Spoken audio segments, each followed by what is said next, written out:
आज जायचं होतं नगरला सुयोग शेठ सोबत. सुयोग शेठला म्हणलं होतं 4 व्हीलर घेऊन या, पण त्यांनी आणली होती 2 व्हीलर.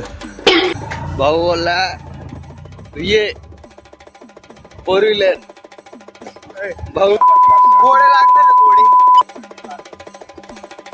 आज आमच्या गावचा उरूस, पण आम्ही गावात नाही थांबणार. बोलल्यानंतर सुयोग शेठ म्हणले आता आपण 4 व्हीलर घ्यायला जाऊ. मग गेलो 4 व्हीलर घ्यायला.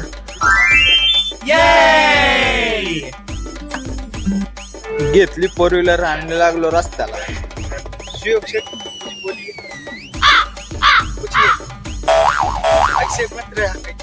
गाडी घेतल्यावर सुयोग शेठ बोलत होते एखादी रील काढ. काय टाकते ते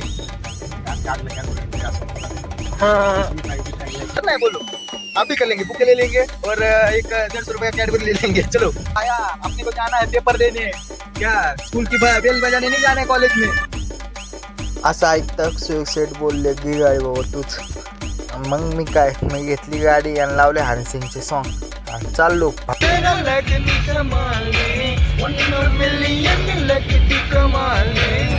एकदाच पोहोचलो कॉलेजला आणि सुयोग शेठच्या कॉलेजचा युनिफॉर्म बघूनच आम्हाला हसू यायला लागले. डायरेक्ट फार्मसीला ऍडमिशन घेतलं भाऊ. काय ते पण न करला, काय गाव जवळ पडतं म्हणून काय करायचं. अर्ध्या तासात सुयोग शेठचं कॉलेजचं काम झालं आणि निघालो मग परतीच्या रस्त्याला. आम्ही किती येडे असो काय, अर्ध्या तासाचं काम आहे म्हणून आम्हाला सुट्टी. काय मला सुट्टी म्हणून काम आहे ना, गाडी घेतली, गाडी तेल टाकले आणि अर्ध्या तासाच्या कामासाठी 200 किलोमीटर चालू. किती येडे असेल. सुयोग शेठ बोलले आता वेळ आहे तर चल मग शनी शिंगणापूरला, जवळच माझ्या गावापासून. शनिदेवासाठी तेलाची बॉटल घेतली. गुरुवार असल्यामुळं काही जास्त गर्दी नव्हती, मग दर्शन व्यवस्थित झालं. दर्शन घेतलं आणि निघालो सुयोग शेठच्या फार्म हाऊसला.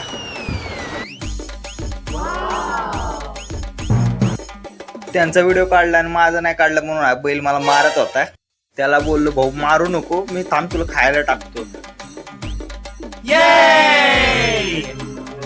त्यानं पाऊस सुरू झाला आणि सुयोग शेठला म्हणलं पाऊस यायच्या आधी चल बाबा गेलो आम्ही आमच्या घरच्या चहावाल्याला सांगितले 3 कप. परत लक्षात आलं अरे खारू शेठच नाही आपल्या सोबत, कोणासाठी.